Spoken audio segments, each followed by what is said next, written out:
Olá, queridos internautas, sejam muito bem-vindos ao canal Centro Espírita Jesus de Nazaré. Hoje nós estudaremos o Evangelho segundo o Espiritismo, no capítulo 14. Honrai o vosso pai e a vossa mãe. No item 8, o parentesco corporal e o parentesco espiritual. Os laços de sangue não estabelecem necessariamente os laços entre os espíritos. O corpo procede do corpo, mas o espírito não procede do espírito, porque o espírito existia antes da formação do corpo. Não foi o pai quem criou o espírito do filho. Ele não fez senão fornecer-lhe um envoltório corporal, mas deve ajudar o seu desenvolvimento intelectual e moral para o fazer progredir. Os espíritos que se encarnam numa mesma família, sobretudo entre parentes próximos, são o mais frequentemente espíritos simpáticos, unidos por relacionamentos anteriores, que se traduzem por suas afeições durante a vida terrestre. Mas pode ocorrer também que esses espíritos sejam completamente estranhos uns aos outros, divididos por antipatias igualmente anteriores, que se traduzem da mesma forma por seu antagonismo na terra, para lhe servir de prova. Os verdadeiros laços de família não são, pois, os da consanguinidade, mas os da simpatia e da comunhão de pensamentos, que unem os espíritos antes, durante e após sua encarnação. De onde se segue que dois seres nascidos de pais diferentes podem ser mais irmãos pelo espírito do que se o fossem pelo sangue. Podem se atrair, se procurar, dar-se bem juntos, enquanto que dois irmãos consanguíneos podem se repelir, como se vê todos os dias. Problema moral que só o Espiritismo podia resolver pela pluralidade das existências. Capítulo 4, número 13. Há, pois, duas espécies de famílias: as famílias pelos laços espirituais e as famílias pelos laços corporais. As primeiras, duráveis, se fortalecem pela depuração e se perpetuam no mundo dos espíritos, através de diversas migrações da alma. As segundas, frágeis como a matéria, se extinguem com o tempo e frequentemente se dissolvem moralmente desde a vida atual. Foi isso que Jesus quis fazer compreender, em dizendo aos seus discípulos: eis minha mãe e meus irmãos. Quer dizer, minha família pelos laços do Espírito, porque quem quer que faça a vontade do Pai, que está nos céus, é meu irmão, minha irmã e minha mãe.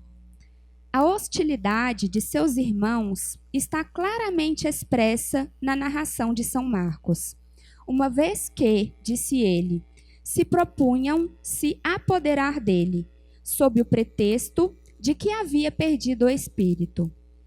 A notícia da sua chegada, conhecendo-lhes os sentimentos a seu respeito, era natural que dissesse, falando dos seus discípulos. Perdão, gente. Isso, falando dos seus discípulos. Do ponto de vista espiritual, eis meus verdadeiros irmãos. Sua mãe se encontrava com eles e generalizava o ensinamento, o que não implica de nenhum modo que tenha pretendido que sua mãe, segundo o corpo, não lhe era nada como espírito, e que não tivesse por ela senão indiferença. Sua conduta, em outras circunstâncias, provou suficientemente o contrário. E para nos auxiliar nessa leitura de hoje, nesta passagem do Evangelho, nós contamos com a ajuda dos nossos queridos amigos e facilitadores, Ives Facuri e Herbert Gontijo. Um ótimo estudo a todos. Uma boa noite a todos. Uma boa noite, boa manhã, né? Boa tarde a todos os internautas que vão a qualquer tempo e espaço ver essa nossa reflexão, participar conosco, né, desse avanço em que nós somos destinados a buscar. Esse é o nosso sentido, buscar o autoconhecimento. Na noite de hoje vamos falar sobre as famílias, né? A família física e a sua interface com a família espiritual. A família física, nós já temos uma noção de como funciona. Pai, mãe, filhos, avós, tios, netos, né? Se te der um papel e um lápis, você consegue escrever a sua família física, quantos são, onde estão, onde moram, quem ainda está encarnado, quem já desencarnou, né? E a família espiritual. Porque essa família espiritual é uma família mais consolidada, porque ela já, né, existia antes do seu encarne e vai existir após o seu desencarne. Dela, da sua família espiritual, nós viemos e para ela voltaremos. E a família espiritual é bem mais ampla do que a família física. E tem parentes espirituais em várias faixas de vibração, não somente em um único plano, igual é aqui o plano físico. A família espiritual, por exemplo, existem espíritos que ainda são mais necessitados, que ainda vagam em lugares que necessitam de luz. E nós temos a missão, de alguma forma, de auxiliá-los. Da mesma maneira, a nossa família espiritual possui espíritos mais evoluídos, que já caminharam um bom percurso, que já adquiriram autoconhecimento, passaram por grandes provas e já conquistaram um determinado patrimônio espiritual. Eles também rogam por nós, nos orientam, nos auxiliam. Então a família espiritual ela é bem mais ampla. Envolve várias dimensões no mundo espiritual e uns ajudam os outros, assim como a família física deveria ser. Aqueles que já têm um pouquinho mais de conhecimento ajudam aqueles que ainda estão, né, em situações que necessitam de esclarecimento. E os que têm maior ajudam nós, que estamos numa faixa intermediária, né?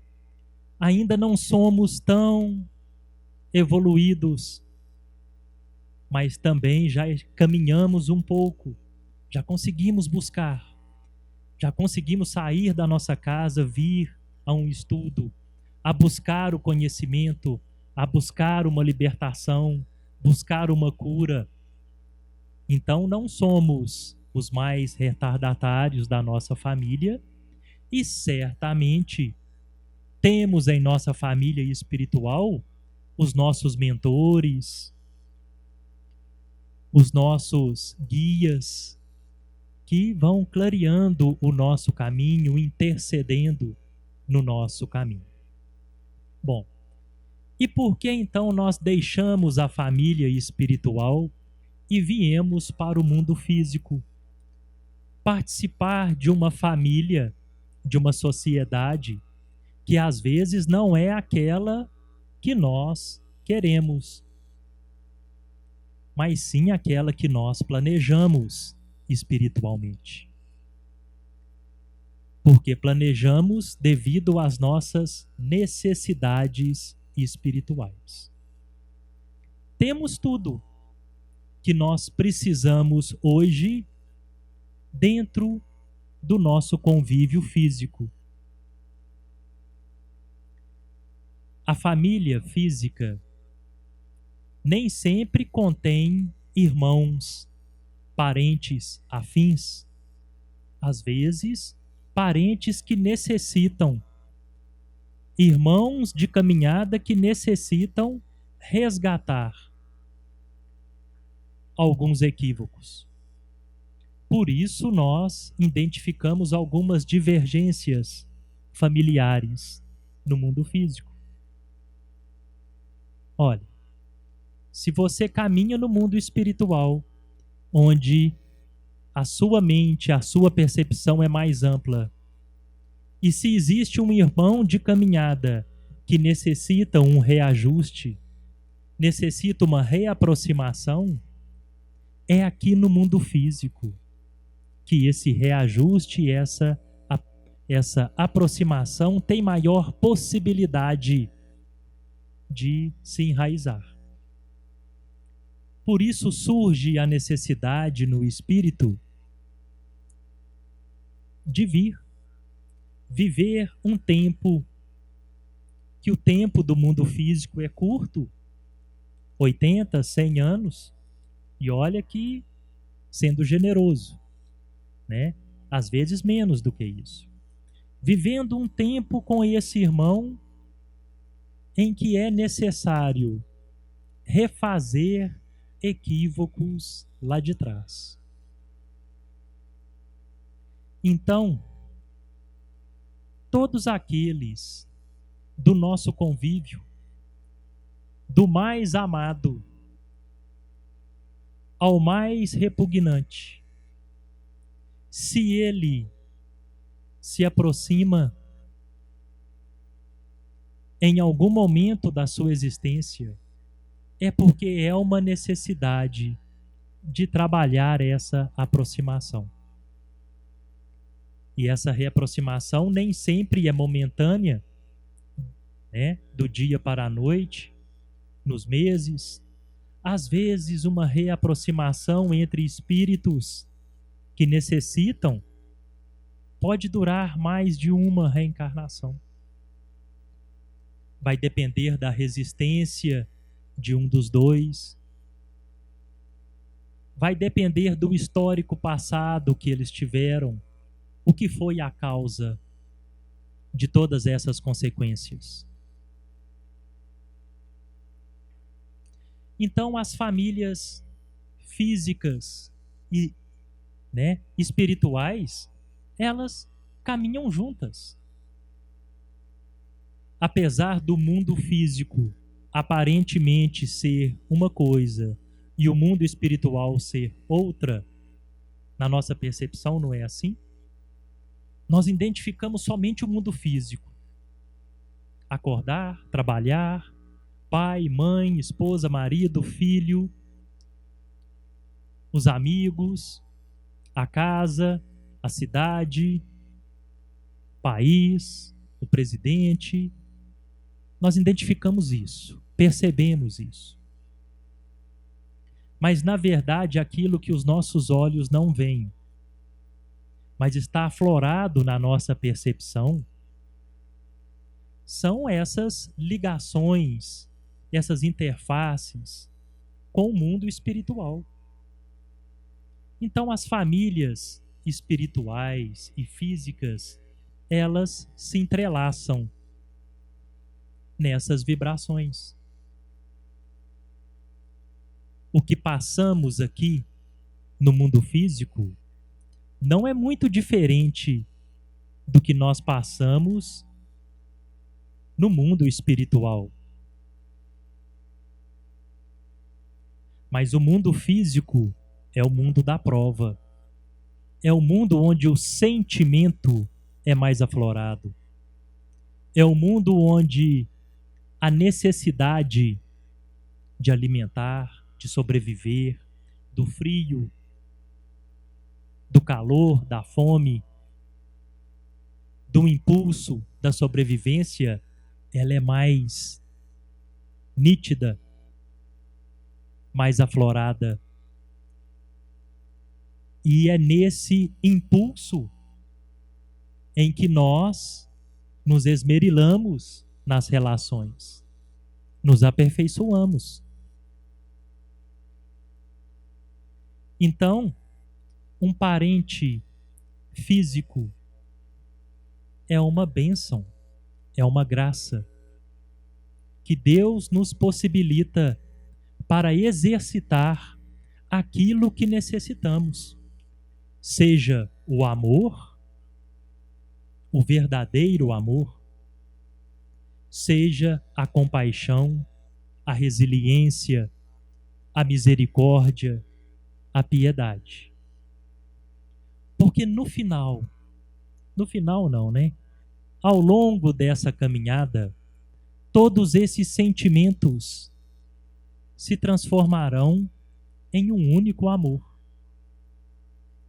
Como Jesus falava, minha mãe e meus irmãos são todos que estão aqui. Isso, Ives. Boa noite a todos. Esse tema é interessante porque ele vem explicar muitas dúvidas que a gente tem, principalmente quando nós atravessamos determinados desafios na família, né? E muitas vezes nos sentimos deslocados dentro de casa. Talvez o espiritismo, né, sem nenhuma pretensão, é a única doutrina que tem a resposta a fundo de determinados conflitos familiares que a princípio não se explicam, determinadas aversões. Num ambiente que deveria existir só o amor, muitas vezes nós percebemos verdadeiras guerras travadas entre entes queridos, né? Entre muitas vezes pessoas de uma consanguinidade próxima, como irmãos, perseguição de pais a filhos e vice-versa. Então, todos esses dilemas que fazem parte dos desafios do mundo de expiação e provas, né? Eles ganham uma nova luz, ganham uma explicação através desses ensinamentos que nós estudamos no Espiritismo, que vem nos apresentar de uma maneira muito clara que como a mensagem bem disse, relações que antecedem a essa, né? Então, é muito nítida na mensagem, né, parentesco espiritual e o parentesco corporal, que o corpo procede do corpo, mas o espírito não procede do espírito, né? Ou seja, nós não somos produtores dos nossos filhos, por exemplo. É um engano nós pensarmos meu filho, minha filha, num sentido egoísta. Porque, para além de serem nossos filhos, esses espíritos são filhos de Deus, antes de tudo. E como são filhos de Deus antes de tudo, existe um propósito da família, né? E esse propósito muitas vezes vem traçado do mundo espiritual para resolução de desavença, tá? É claro que na maior parte das vezes o que há em grande medida é uma atração através da simpatia entre os membros da mesma família. Porque a gente sabe que tanto na Terra como no mundo espiritual existe uma lei que chama lei de afinidade, né? Você vai buscar conviver com pessoas que são afins, que compartilham com você mais ou menos os mesmos gostos, né? A gente busca conviver. Se nos é dado escolher, nós escolhemos pessoas que comungam conosco as mesmas preferências, afinidades. Então é a lei de afinidade que vale tanto para a Terra como para o mundo espiritual. Ninguém convive, ninguém busca conviver com quem não gosta. A gente convive com quem não gosta muitas vezes por obrigação. Às vezes você tem que trabalhar e ali tem pessoa que você não gosta, né? Você tem que ir para a faculdade ou para a escola e ali tem pessoa que você não gosta. Então, assim, existe uma exigência social que muitas vezes te coloca para conviver com quem você não guarda afinidade. E aí também é preciso saber conviver, aprender a conviver com as diferenças. Então, no campo espiritual da nossa reflexão, a lógica é a mesma. E as nossas famílias são agrupamentos de espíritos que se congregam pela lei de afinidade. essa afinidade começa no próprio casamento, né? As pessoas buscam, porque o ponto de partida da família é a congregação matrimonial, né? Então, essa congregação matrimonial, quando ela começa pelo caminho certo, ela tem uma tendência maior de fazer com que uma família ela se estruture dentro daquilo que foi programado. Porque muitas vezes é possível haver um desvio de rota nesse sentido. Vocês sabiam? Que a coisa não é tão matemática desse jeito. Por exemplo, no campo do casamento, do matrimônio, a gente vai começar pelo começo, para poder explicar isso daí. No campo do matrimônio, a gente tem vários tipos de casamento. Você tem, por exemplo, e essas informações, quem quiser saber mais a fundo, é só pegar o livro Estudando a Mediunidade, de Martins Peralva, publicado pela FEB, Federação Espírita Brasileira. E lá ele fala assim, existem vários tipos de casamento, por exemplo. Existe o casamento acidental. Você fala assim, mas como assim? É possível casar por acidente? Como que eu caso por acidente, então? Quando eu me deixo levar por questões mais superficiais de um relacionamento, como, por exemplo, interesse financeiro, né? Interesse estético e tudo mais, e aí eu corro um risco maior de procurar eleger uma parceria afetiva com quem não está traçado para o meu caminho. E aí é dor e sofrimento. Por quê? Porque aquele espírito foi fruto de um desvio que o seu livre-arbítrio proporcionou para você. Porque nem tudo está traçado de maneira matemática. Porque senão não haveria a importância de nós termos livre-arbítrio. O livre-arbítrio perderia todo sentido. Entendem? Então, nós temos mais ou menos um planejamento no mundo espiritual, mas o meu livre-arbítrio, ele me possibilita colocar tudo a perder. Ele me possibilita um desvio de rota. Então, eu posso entrar por uma via matrimonial de dor e sofrimento, em que o fruto daquilo ali, como, por exemplo, a geração de filhos, podem agravar um processo de conflito, tudo em função de eu estar desconectado com os meus deveres que eu trouxe do mundo espiritual e que meu livre-arbítrio, muitas vezes movido pelas minhas paixões inferiores, fez com que houvesse um desvio de rota. Então, eu casei por acidente, vou ter as consequências desse ato. E você tem os casamentos que são os casamentos provacionais, por exemplo, que são espíritos que são vinculados uns aos outros, tá? Eles já conhecem anteriormente e eles vêm com o desafio, muitas das vezes, de aparar arestas. Muitas vezes um vem com um compromisso maior com relação ao outro, tá? De ajudar aquele companheiro a se erguer ou aquela companheira a se erguer de um dano que muitas vezes foi causado pelo próprio cônjuge, entende? Então esses casamentos são os casamentos que a gente considera como casamentos provacionais. Existem os casamentos que são casamentos afins, né? Que até deu um mal entendido na questão de alma gêmea, que não é porque um casamento é afim que a alma é gêmea, tá, gente? O casamento é afim por quê? Porque os espíritos ali que se uniram, eles têm mais similaridade de afinidades do que, vamos dizer assim, disparidades, do que diferenças. Então são casamentos afins. Esses casamentos são mais raros. Geralmente o que mais há são casamentos provacionais mesmos, tá, gente? Não estou querendo tirar a esperança de ninguém aí, né? Ou então deixar o pessoal triste. Mas o que mais existe é casamento provacional. Sabe por quê? Porque o nosso mundo é um mundo de expiação e provas. Então é lógico que a natureza das uniões afetivas, elas também vão estar relacionadas com a natureza que caracteriza o nosso próprio mundo de expiação e provas. Entende? Então, quer dizer, você tem esses tipos de casamento que são os provacionais, que são os mais comuns, né? Não são estipulados por questão de afinidade, mas são estipulados por questão de resolução de desavenças anteriores. E aí, por incrível que pareça, esses espíritos se encontram, muitas vezes foram irresponsáveis no trato da paternidade ou da maternidade, e aí se juntam novamente para poder cumprir aí ou resgatar um débito anteriormente traçado. E você tem, finalmente, os casamentos sublimados, né? Que eles são mais raros ainda do que os casamentos afins.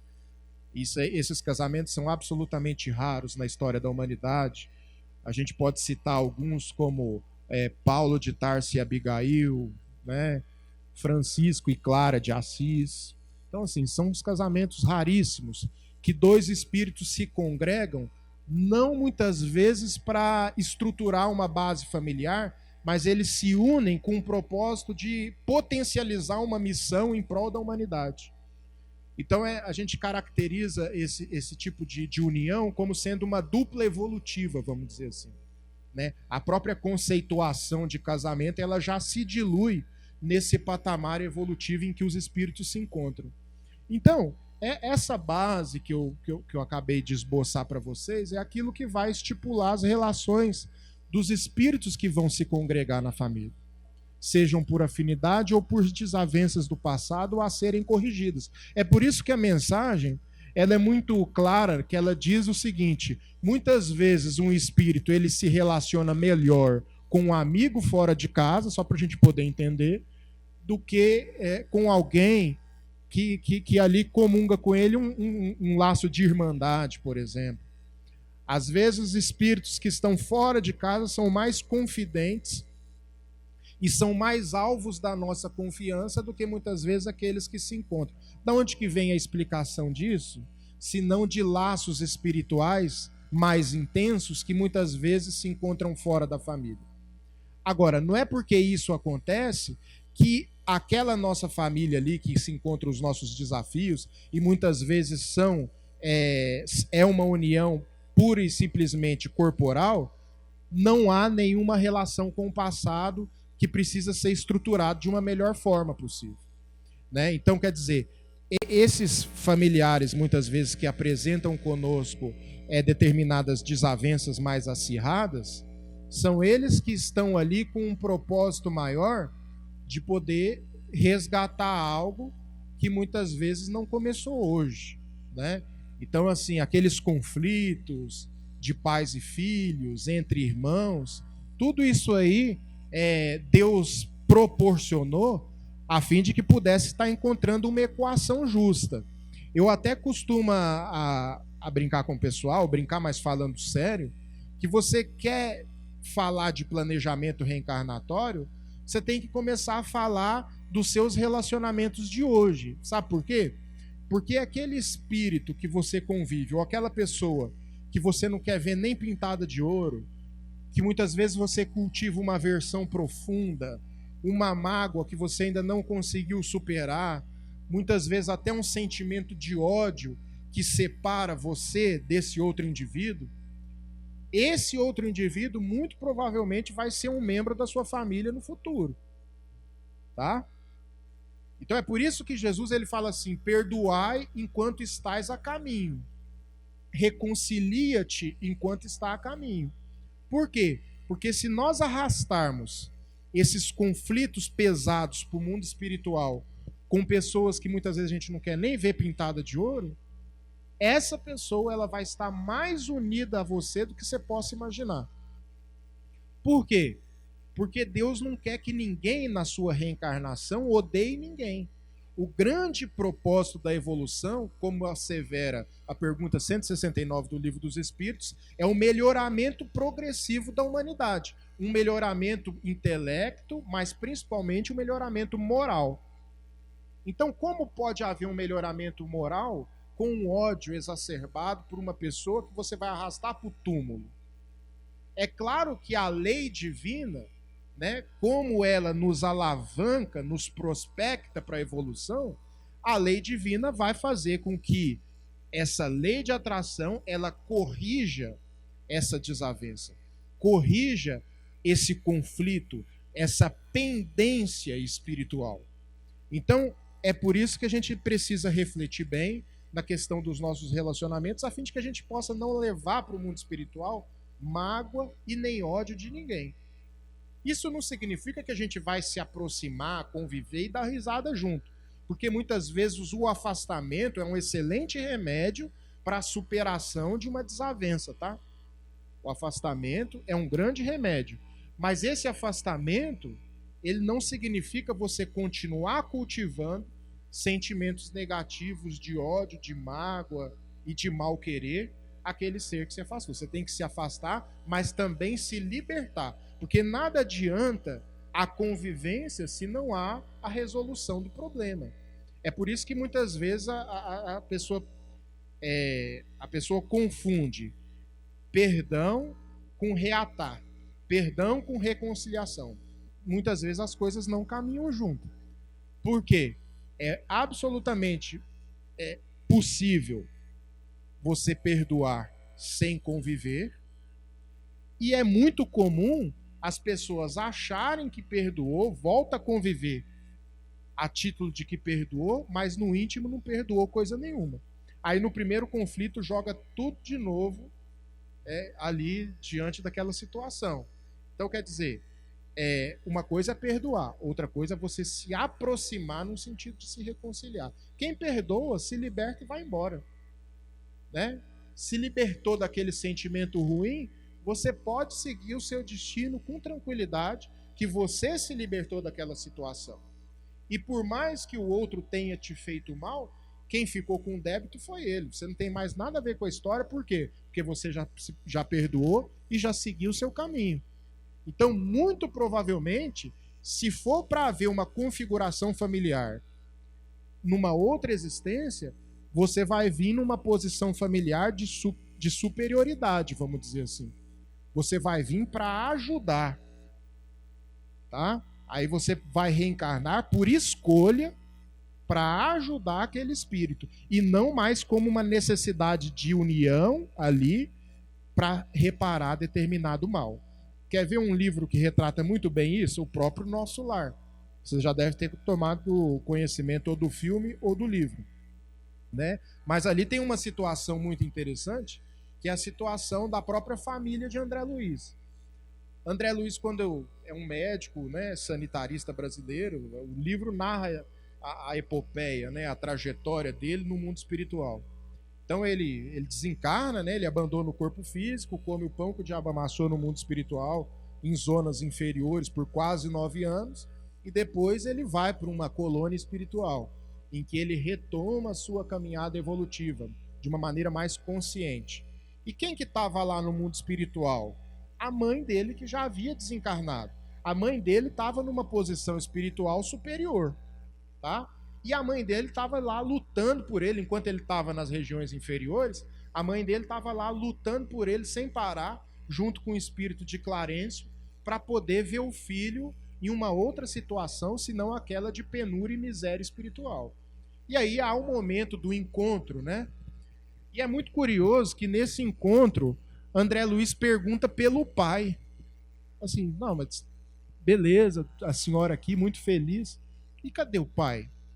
Pergunta para ele. Ele falou assim, meu filho, infelizmente seu pai continua nas regiões inferiores da onde você veio. Aí eu fiquei pensando, né? Fui fazendo o cálculo na minha cabeça. Poxa, logicamente, se a gente for seguir a lógica, o pai de André Luiz desencarnou antes dele, se a gente for obedecer o ciclo natural. André Luiz ficou 9 anos em regiões inferiores antes de ser resgatado. Eu fiquei pensando, há quanto tempo o pai dele não está lá? Né? 30 anos, 40 anos? Não vou saber dizer. Mas por que eu estou dizendo essa história? Porque a mãe de André Luiz falou assim, infelizmente seu pai ainda continua em regiões inferiores, a gente continua aqui lutando por ele, e em breve eu vou reencarnar e vou receber o seu pai na condição de filho, ele e as 2 amantes. Por quê? Porque o pai dele traía a mãe dele com 2 mulheres que também estavam lá em zonas inferiores. Ou seja, olha o desprendimento do espírito. Olha o amor que esse espírito tinha de receber um camarada que traiu a vida inteira. Olha só, isso aí a gente está falando de um nível evolutivo que muitas vezes a gente quer dar murro na cara, né? A gente quer agredir e tal, mas você vê que isso aí é um estado de espiritualidade, né? Muito mais elevado do que o que a gente se encontra. A mulher ia reencarnar para poder ajudar o pai dele, que havia se perdido, né? E que havia lesado ela a vida inteira, para ajudar aquele espírito a voltar para o caminho do bem. Olha que interessante. Isso fala para a gente o seguinte: isso nos dá um exemplo de como que uma família pode ser formada. É claro que eu estou dando aqui um exemplo, existem inúmeros casos e inúmeras configurações, mas só para a gente poder ver que muitas vezes essa família pode ser uma família constituída de um espírito que vai ajudar todos ali em caráter missionário. Por quê? Porque conseguiu perdoar.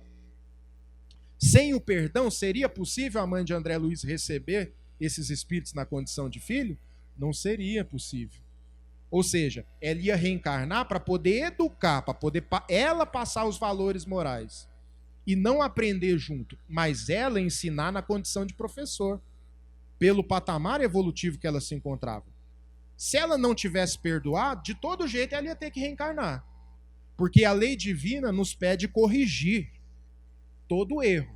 Só que ela não ia reencarnar nessa posição para poder auxiliar. Certamente ela iria reencarnar envolvida, muitas vezes, por outra configuração familiar, com desafios, talvez, muito mais difíceis a serem superados. Então, avancei um pouquinho no tempo aqui, pode colocar mais alguma coisa, mas é só para poder iluminar o tema da noite. Obrigado.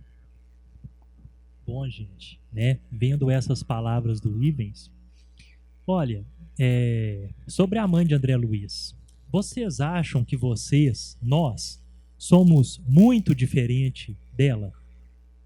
Ela teve algum momento no mundo físico, um momento como esse, né?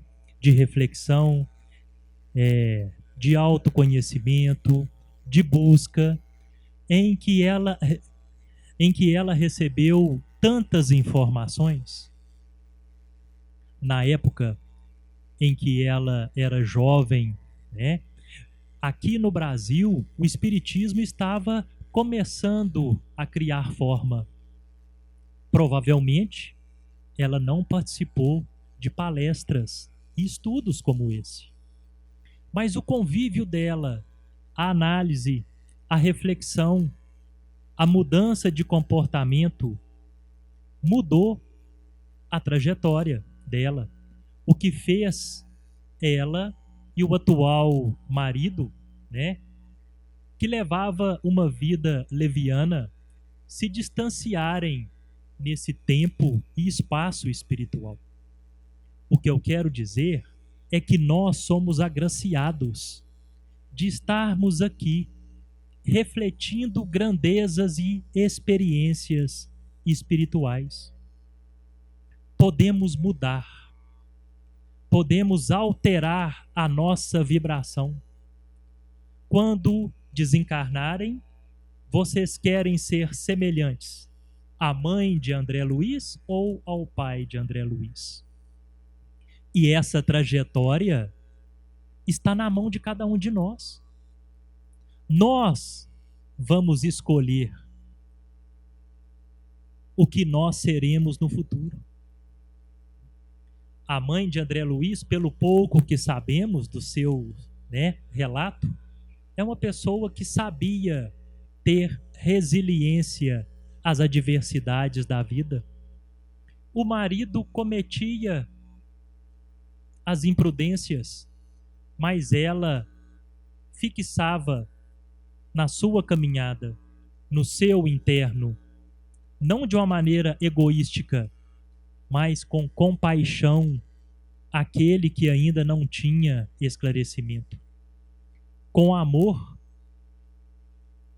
tanto que ela se dedica ao filho e ao marido, se preocupa com o estado evolutivo deles, com a libertação deles.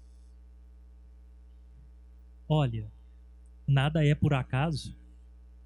Se estamos aqui presentes neste salão e os internautas que vão depois assistir esse estudo, é porque temos a oportunidade, a capacidade e a possibilidade de alterar a nossa trajetória, traçar uma meta evolutiva, traçar um norte para os nossos próximos dias, anos, séculos, milênios. Como já sabemos, estamos hoje na situação em que o nosso passado nos trouxe. Somos reflexo de várias reencarnações, vários momentos, vários equívocos, vários acertos também, que fizemos de agora para trás. Mas o amanhã, o que Deus coloca em nossa vida é um caminho florido. O amanhã só depende do nosso esforço, da nossa busca, da nossa mudança, da nossa determinação. Porque, como foi dito, a família e a vida física é passageira. Mas a família espiritual caminha por tempos e tempos. E o espírito também é eterno. Consequência e causa fazem parte da nossa caminhada. As escolhas, as definições, os momentos, como foi dito aqui, de às vezes retroagir, esperar, se afastar, os momentos de agir, os momentos de buscar. E tudo isso, todas as respostas, estão dentro de nós. Quando desligamos um pouco do mundo físico, da problemática do mundo físico, e abrimos os olhares para o nosso interior. O que eu preciso me transformar? Qual conduta eu preciso modificar na minha caminhada? Quais as pessoas que eu devo, neste momento, me reaproximar, me reatar? O que é necessário retroagir momentaneamente? Então, a reflexão baseada nesse autoconhecimento, baseado na busca, nos ideais nobres da evolução do espírito, são necessárias. Muitas, infinitas, pessoas estão adormecidas nesta busca espiritual. Basta ver ao nosso redor, tanto encarnados quanto desencarnados. Mas se saímos de casa e viemos até aqui, se acessamos um estudo, é porque Deus, o nosso Deus interior, está acordando. Está querendo. Chegou o momento de abrir os olhos do espírito para essa caminhada, para essa busca, que é maravilhosa, que é a fonte da única felicidade plena que nós buscamos, mas que é lenta, é cheia de provas, é cheio de obstáculos, é cheio de momentos em que nos coloca a refletir, a tomar decisões, mas é o caminho da libertação de cada um de nós. Que na noite de hoje, um pouco daquilo que vocês buscam seja fragmentado na mente, no coração, na essência de cada um de nós. Estamos aqui buscando, todos nós, que Jesus nos acompanhe e nos proteja sempre. Graças a Deus.